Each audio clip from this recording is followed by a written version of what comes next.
হয়তো জুমার খুতবা এখন শুনতেছেন, এখন অন্তরটা একটু সেদিকে একটু মগ্ন হচ্ছে যে নামাজ পড়বো এরকম, কিন্তু বাহিরে যখন বের হয়ে যাবেন এটার কোনো ইফেক্ট আপনার ভিতরে তখন থাকে না।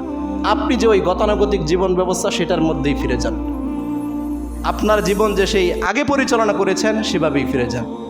আসলে এটা প্রকৃত জীবন না, জীবনের মানে এটা নয়। জীবনটাকে এই পশু প্রাণীর মতো পরিচালনা করে কি ফায়দা বলেন? পশু প্রাণীর মতো জীবনটা পরিচালনা হচ্ছে আজকে অধিকাংশ মানুষের।